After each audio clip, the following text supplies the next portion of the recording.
Hello students, तो आज के इस वीडियो सेशन में हम लोग सीखेंगे क्वेश्चन नंबर 11 से लेकर क्वेश्चन नंबर 20 तक। हर वीडियो का सेशन जो है वो आपका 10-10 क्वेश्चन का सेशन है, ताकि आप पढ़ने में बोर ना हो, क्योंकि एक ही बार 20-25 क्वेश्चन डाल देंगे तो आपको भी ये समस्या हो जाएगा कि सर एक ही बार कितना क्वेश्चन सीखे। बशर्ते थोड़ा सा आप दिमाग लगाइएगा कि हम यह इस तरह से आपको पढ़ा रहे हैं ताकि आपका पैटर्न जो है, अगर इस बिहार सरकार द्वारा इस पैटर्न पर क्वेश्चन आते हैं तो आप एक भी क्वेश्चन को न छोड़ पाए। किस्मत बढ़िया है तो हो सकता है कि ये चैप्टर आपका हूबहू क्वेश्चन आ जाए, लेकिन जो तरीका सिखा रहे अगर ऐसे पढ़ लेते हो तो फिर कोई डाउट ही नहीं रह जाता है, क्योंकि ये सरकार का पैटर्न यही है और इसी पैटर्न पर आपके क्वेश्चन जो है वो पूछे जाएंगे। तो यहाँ क्वेश्चन नंबर 11 जो है मॉडुलस वाले हैं। तो पहले आपको समझना है कि मॉडुलस वाले क्वेश्चन को कैसे सॉल्व आउट किया जाता है। तो इसे हम पहले सॉल्व कर देते हैं। जो भी टर्म मोड के अंदर दिया गया हो उसको इक्वल टू 0 लीजिएगा। तो यहाँ पर x इक्वल टू क्या लेंगे, हम 0 लेंगे। जैसे हमने x इक्वल टू 0 ले लिया, अब यहाँ लिमिट देखना है -a से कहाँ तक है, 1 तक। तो -1 से 1 तक की लिमिट दिया गया है।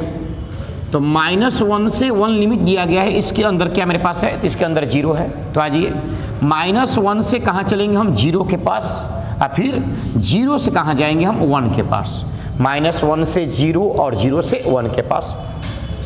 तब देखो इसको कैसे तोड़ेंगे। -1 से 0 और 0 से कहाँ तक, 1। तो -1 से 0 mode x into dx plus 0 से 1 into mode x into dx। अब रह गई बात मॉडुलस की कि किस कंडीशन में मॉडुलस प्लस होगा और किस कंडीशन में जो है वो मॉडुलस आपका माइनस होगा। ध्यान दीजिएगा, मेन कॉन्सेप्ट समझना है।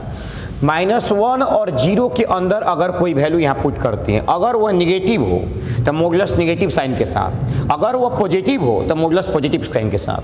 तो -1 और 0 के बीच में अगर -5 पुट करते हैं तो -5 नहीं, यह -5 होगा। तो नेगेटिव नंबर है, तो नेगेटिव को पॉजिटिव बनाने के लिए पहले से माइनस होना चाहिए, तब माइनस जाकर क्या होगा, आपका प्लस होगा। तो इस कंडीशन में 0.5 पुट कर सकते हैं। इसके अंदर में जो वैल्यू है वो 0.5 पुट करेंगे इसमें प्लस में, तब ये इसके अंदर का वैल्यू होगा। और यह पॉजिटिव है, इसलिए पॉजिटिव में कोई चेंज करने की ज़रूरत नहीं है। तो -1 से 0 इस मॉडुलस को माइनस सिंबल के साथ हमने तोड़ा, और 0 से 1 इस मॉडुलस को हमने x के साथ हमने तोड़ा। -1 से 0 यह मॉडुलस जो फंक्शन था टूट गया माइनस के साथ, और यह 0 से 1 ये मॉडुलस था वो किसके साथ, प्लस के साथ। क्यों? क्योंकि -1 से 0 में निगेटिव टर्म दिया गया है, इसलिए माइनस के टर्म के साथ, और 0 से 1 जो है पॉजिटिव टर्म है, इसलिए प्लस के साथ। अब इसका इंटीग्रेशन करो, पावर 1 है, -x² बाई 2 -1 से 0 प्लस x का x² बाई 2 0 से 1। अब लिमिट पुट किया जाए, upper limit minus lower limit. तो माइनस अपर लिमिट 0 पुट करोगे तो 0 को whole square by 2 minus lower limit -1 का होल स्क्वायर 1 बाई 2 हो जाएगा।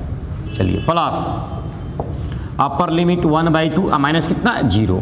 तब ध्यान दिया जाए क्या हो जाएगा, माइनस माइनस प्लस हो जाएगा, 1 बाई 2 प्लस 1 बाई 2। तो एलसीएम जो है 2 हो जाएगा, ऊपर 2 हो जाएगा, 2 बाई 2 कट कर क्या बचेगा मेरे पास, 1 बचेगा। तो आंसर हो जाए, आंसर नंबर जो है वो आपका सी नंबर ऑप्शन सही होगा। अब इस पर डिपेंडेंट क्वेश्चन जो है वह कैसे आएंगे, यही मेन सिखाना जा रहे हैं कि मॉडुलस वाला अगर कोई भी क्वेश्चन तुम्हें आ जाए तो अब तुम उसे इजीली बना सकते हो, इतना कॉन्फिडेंस रखो, तब जाकर आप कहीं डाउट ना होगा। क्वेश्चन में अगर रटना चालू करते हो तो मुश्किल में पड़ जाइएगा। तो चलिए, तो सर अगर अदर क्वेश्चन इस पर कैसे आ सकते हैं और उसको कैसे सॉल्व आउट किया जाएगा, तो क्वेश्चन आप लिखते हैं अदर क्वेश्चन होमवर्क में। 2 से 3 mode x minus 4 into dx, x minus 1 into dx। 4 से 6 mode x minus 2 into dx। 3 से 8 x minus 2 into dx, x minus 5 into dx। 2 से 6 mode x minus 3 into dx। ये पहले आप क्वेश्चन जो है वो नोट कर लीजिए, और 1-2 क्वेश्चन को अगर सिखा दे तो आप सभी क्वेश्चन को इजीली आप बना सकते हो। तो आइए, 2 से 3 mode x minus 1 into dx आपको दिया गया है, नोट कर लिया जाए पहले क्वेश्चन को, उसके बाद हम लोग आगे बढ़ते हैं। तो इस कंडीशन में हमने बताया है कि मॉड्यूलस वाले टर्म जो है उसको आप 0 के इक्वल लीजिए। तो किसको 0 के इक्वल लेंगे?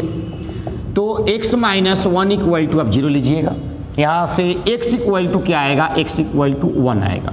अब देखो कि x इक्वल टू जो 1 मेरे पास आया हुआ है वह 2 और 3 के रेंज में है कि नहीं है। अगर होगा तो अप्लाई होगा, नहीं होगा तो अप्लाई नहीं होगा। तो 2 और 3 के रेंज में कहीं भी आपके पास 1 दिख रहा है क्या? ये 2 है और ये क्या है? 3 है। कहीं भी 1 दिख नहीं रहा है तो इसलिए 1 को अप्लाई नहीं करेंगे। तो अब क्या रह गया? 2 से 3। तो 2 से 3 में अगर कोई वैल्यू यहाँ तुम पुट करते हो तो पुट करने के बाद निगेटिव आएगा कि पॉजिटिव, तुम पुट करके देख लो। 2.1, 2.2, 2. बहुत सारे कुछ वैल्यू पुट कर सकते हो। कुछ भी वैल्यू रखेंगे 2 माइनस 1 क्या होगा? प्लस ही में आएगा। यानी मॉड्यूलस जब हटाएंगे तो किस साइन के साथ? प्लस साइन के साथ हटाएंगे, क्योंकि अब कोई निगेटिव नंबर इसके अंदर में नहीं है। तो 2 से 3, और यह चूंकि वैलिड नहीं था, 2 और 3 के रेंज में नहीं था, इसलिए तुम्हारा अप्लाई भी नहीं होगा। यहाँ पर अप्लाई इसलिए हुआ कि -1 और 1 के बीच में x इक्वल टू 0 था, वो -1 और 1 के अंदर में था आपका। चलिए, तो यहाँ पर हमने इसको मॉड्यूलस को हटाएंगे तो क्या आएगा? x minus 1 into dx। अब इजली जैसे हम समाकलन करते हैं वैसे हम समाकलन कर देंगे। क्या करेंगे? इसका पावर मेरे पास क्या है? 1 है, तो 1 का n x है, तो x स्क्वायर बाई 2 हो जाएगा माइनस x। 2 से कहाँ तक? 3 तक। अपर लिमिट माइनस क्या कीजिएगा? Lower limit. और इस तरह से आप आसानी से इसको आप सॉल्व आउट कर सकते हैं। चलिए एक और क्वेश्चन हम लोग देखते हैं। एक नेक्स्ट क्वेश्चन अगर मेरे पास दिया गया सेम क्वेश्चन 2 से 4 mode x minus 3 into d x. 2 से 4 mode x minus 3 into d x, इस तरह से मेरे पास एक क्वेश्चन दिया गया है। चलिए आइए, x माइनस 3 इक्वल टू क्या लिया जाए? x माइनस 3 इक्वल टू हम 0 लेंगे। चलो, अब x इक्वल टू क्या होगा? x इक्वल टू 3 होगा। अब यह देखना है कि x इक्वल टू जो मेरे पास 3 है वह 2 और 4 के रेंज में है कि नहीं। अगर होगा तो वैलिड होगा, नहीं होगा तो वैलिड नहीं होगा। तो है 2 3 बीच में कहीं ना कहीं 2 4 बीच में कहीं ना कहीं आपका 3 होगा ना। तो आप कैसे अप्लाई करोगे? 2 से 3 और 3 से कहाँ तक? 4 तक। अब देख लो किस टर्म में यह निगेटिव आएगा और किस टर्म में यह पॉजिटिव आएगा। जहाँ निगेटिव आएगा वहाँ माइनस का साइन लेंगे, क्योंकि माइनस माइनस प्लस होना है, और जहाँ पॉजिटिव आएगा वहाँ जैसे है वैसे ही काम करेगा। तब दिखा जाए इसके आगे ये किस तरह से इसको सॉल्व किया जाएगा, निगेटिव नंबर में और पॉजिटिव नंबर में। ध्यान दिया जाए। तब देखो 2 से 3, इसको पहले समाकलन को तोड़ते हैं इंटीग्रेशन को। 2 से 3 क्या मेरे पास है? Mode x minus 3 into d x plus 3 से 4 mode x minus 3 into d x. इस तरह से इसको हमने ब्रेक किया। चलो अब देख लो 2 और 3 के बीच में तुम कुछ भी वैल्यू पुट करके देख लो, यहाँ पर निगेटिव ही आएगा।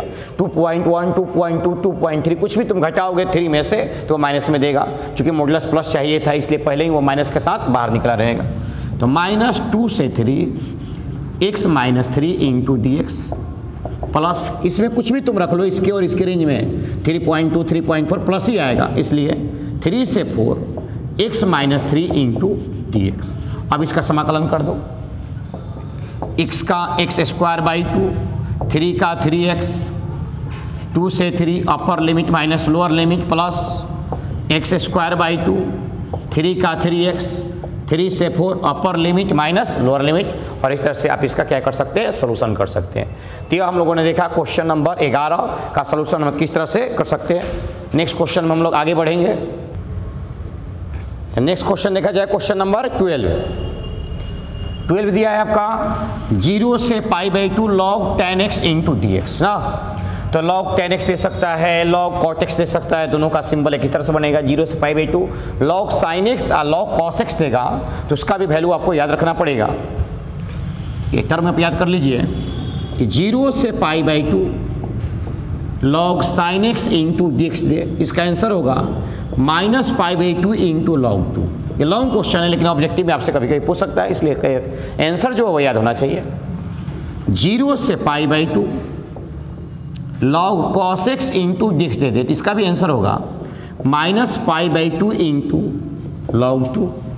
0 से π/2 log tan x into d x दे दे, तो इसका आंसर होगा 0। और 0 से π/2 और आपका log cot x into d x दे दे तो इसका भी आंसर होगा आपका 0। समझ गए आप? यहाँ तक क्लियर हो? तो ये चारों का आंसर आपको याद होना चाहिए। अगर 1 और 2 जो लिखे हमने ये लॉन्ग क्वेश्चन है, लेकिन ऑब्जेक्टिव में देगा तो ये आंसर याद होना चाहिए कि 0 से π/2 log sin x into d x हो, तो इसका आंसर जो होता है वो -π/2 इंटू log 2 होता है। चलिए, पैटर्न पर कमांड करना सीखिए और टाइप पर कमांड करना सीखिए। कौन क्वेश्चन किस टाइप का है, किस पैटर्न का है, इसका हम सोल्यूशन करते हैं। 0 से π/2 log tan x into d x, इसको हमने I सपोज कर लिया, क्वेश्चन नंबर 1। चलिए अब आइए, थ्योरम के अकॉर्डिंग 0 से π/2 पीछे ऊपर में एक फार्मूला था कि a माइनस एक्स करने वाला, ऊपर में एक फार्मूला था a माइनस एक्स करने वाला, तो यहाँ आइए log tan a minus x यानी कि π/2 माइनस कितना x इंटू डी एक्स। तो 0 से π/2 log tan जो है वो बदल जाएगा किसमें, cot में, cot इंटू डी एक्स। आई है ये आपका इक्वेशन नंबर 2। अब इक्वेशन 1 और इक्वेशन 2 को ऐड कर दिया जाए, तो equation 1 plus equation 2, i plus i जो है वह 2i में कन्वर्ट हो गया। 0 से π/2 यह है log tan x plus log cot x into d x. अब चूंकि log m plus log n है तो यहाँ log m इंटू n होगा, तो 0 यानी 2i 0 से π/2 log m इंटू n होगा, तो log tan x into cot x into d x. tan x से cot x जो है वह कैंसिल हो जाएगा, बचेगा मेरे पास log 1, और log 1 का जो वैल्यू होता है वह आपका 0 होता है।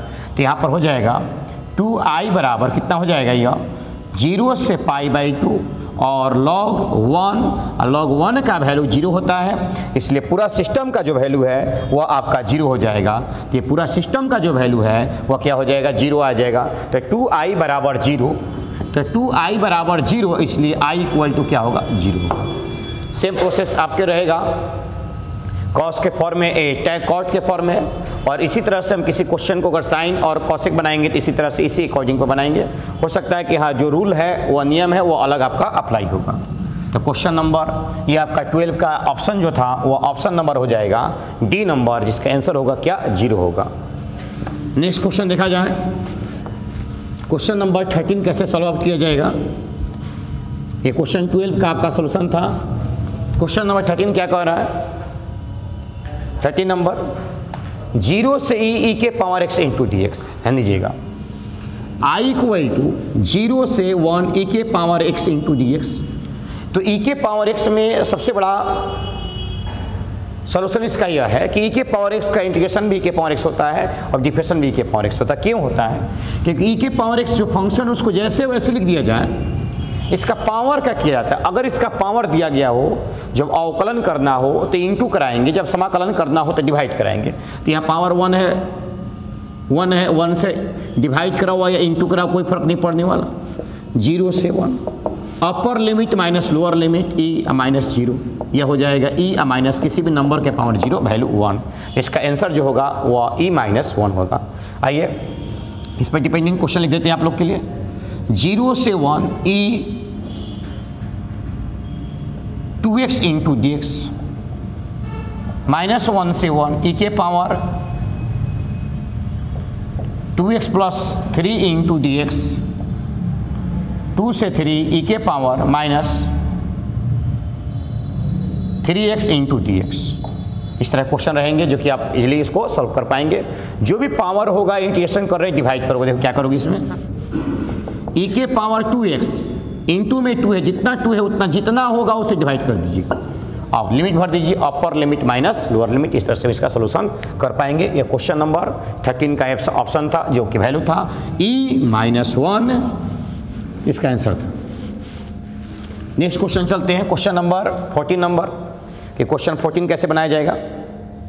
14 नंबर क्वेश्चन कह रहा है कि अवकल समीकरण दिया गया है, समाकलन गुणांक निकाले। समाकलन गुणांक मतलब इंटीग्रल फैक्टर, आपको IF का वैल्यू निकाला। देख लो, dy by d x p y equal to q. तो IF क्या कहता है, IF जो है वह e के power p into d x होगा। तो e के पावर p का वैल्यू क्या है, देखो -1/1 minus x square into d x, यही p d y by d x, समझिए फॉर्मूला समझिएगा, d y by d x plus p y equal to q, linear equation था या समाकलन गुणांक आइए फैक्टर निकालना होता है, तो आइए बराबर ई के power p into d x होता है, तो पी का वैल्यू है -1/x माइनस एक्स स्क्वायर ना, नीचे का डिफरेंशियल ऊपर दिया गया हो, नीचे वाला टर्म को लॉग के साथ लिख सकते हैं, तो e -2 से मल्टीपल कर दिया हमने और 2 से हमने क्या कर दिया, डिवाइड कर दिया, 1 minus x square into d x, एक ऐसे 1 का डिफरेंशियल करोगे 0 अवकलन और एक्स स्क्वायर का हो जाएगा माइनस कितना 2x होगा, तो 2x होगा तो यहाँ x है, ठीक है सॉरी यहाँ x है तो x के साथ काम करेगा, तो ये x है। चलो देखो अब 2 से p का वैल्यू जो होगा वह -x/1 माइनस एक्स स्क्वायर होगा, क्योंकि ये टोटल ना p के काम कर रहा है, dy बाई डी एक्स है p y equal to q, तो p का value -x/1 plus x square -x/1 minus x square, 1 का 0 एक्स स्क्वायर का -2x, तो 2 से मल्टीपल किए 2 से डिवाइड किए। अब नीचे वाले टर्म का डिफरेंशियल जो है वो ऊपर दिया हुआ है, अवकलन ऊपर दिया हुआ है, तो नीचे वाले टर्म को लॉग के साथ लिख सकते हैं ना, तो 1/2 लॉग 1 माइनस एक्स स्क्वायर, चूँकि यह ऊपर चल जाएगा तो क्या होगा e के पावर लॉग अंडर रूट में आ जाएगा 1 माइनस एक्स स्क्वायर, ई से ई खत्म हो गया, under root 1 minus x square, ये आपका जो है वो आपका आंसर होगा, under root 1 minus x square, option number जो है वो आपका डी होगा, under root 1 minus x square. चलिए इस तरह से जो भी क्वेश्चन हो उसको आप इजीली बना सकते हो, d y by d x, ये फॉर्मूला याद रखिएगा, d y by d x p y equal to q, तो d y by d x p y equal to q, तो जो समाकलन गुणांक होता है वह ई के power p into d x होता है, ई के power p into d x होता है। Question number next 15 number question क्या कर आपसे 15, इसका सोल्यूशन करना है तो सेट किया जाए, डिफरेंशियल इक्वेशन हमने सोल्यूशन करना सिखाया है कि x वाले को एक तरफ और y वाले को एक तरफ करके सेट करके इसका सोल्यूशन किया जाएगा। तो x इंटीग्रेशन करना है, x dy plus y dx equal to 0, पहले सेट किया जाए x वाले को एक तरफ y वाले को एक तरफ, तो x dy इक्वल टू, इसको इधर ले जाओगे तो -y इंटू डी एक्स हो जाएगा। अब x वाले को एक तरफ रखें y वाले को एक तरफ, dy बाई y इक्वल टू y में आ जाएगा -1/x इंटू डी एक्स। अब दोनों तरफ क्या ले लेंगे हम, इंटीग्रेशन ले लेंगे, फिर समझ लो इस टर्म को उधर लेके चले गए हमने, x वाले को एक तरफ लाना है y वाले को एक तरफ लाना है, इंटू में था y में चला गया, इंटू में था y में चला गया, 1/y का इंटीग्रेशन क्या होता है log y, 1/x का log x, जब सब चीज़ log में है तो कांस्टेंट टर्म भी क्या आएगा, किस में आएगा, log में ही आएगा।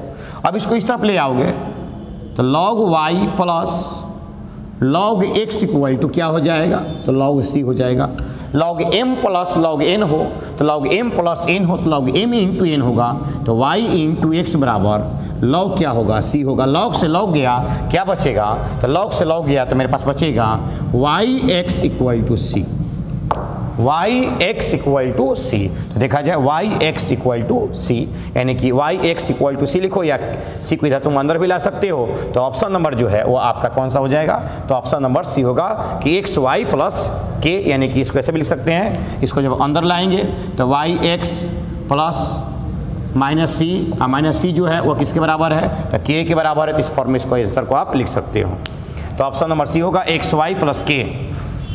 चलिए नेक्स्ट क्वेश्चन देखा जाए,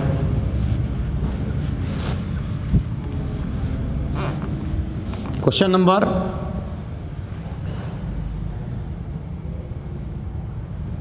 16 डिफरेंशियल इक्वेशन दिया हुआ है, इसका सॉल्यूशन पूछ रहा है कि इसका हल क्या होगा, तो फिर वही सेम क्वेश्चन है, x वाले को एक तरफ y वाले को एक तरफ, ये y में है इसको इधर ले जा सकते हैं, ये y में इसको इधर ले आ सकते हैं, तो y into d y x into d x, integration लगा दिया जाए दोनों तरफ, तो y क्या हो जाएगा y स्क्वायर बाई 2 और x का हो जाएगा x स्क्वायर बाई 2 प्लस कितना c।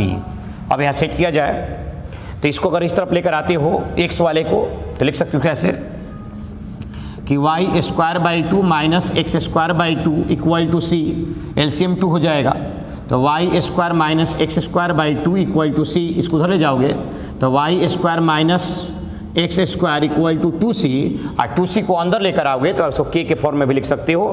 तो y square minus x square minus 2c बराबर 0। चूँकि 2c is a k, 2c एक कॉन्स्टेंट है, तो y square minus x square plus k लिखना है, तब इसका ऑप्शन के अनुसार देख लो, वाई स्क्वायर एक्स स्क्वायर के उधर ही रहने दो, इसको उधर रहने दो, इक्वल टू क्या हो जाएगा, 2c की जगह पर हम k पुट कर सकते हैं। तो y square x square equal to क्या हो जाएगा आपका, k हो जाएगा। या क्वेश्चन नंबर 16 का आपका सोल्यूशन था। क्वेश्चन नंबर 17 देखा जाए। क्वेश्चन नंबर 17 में पूछ रहा है आपसे कि इसका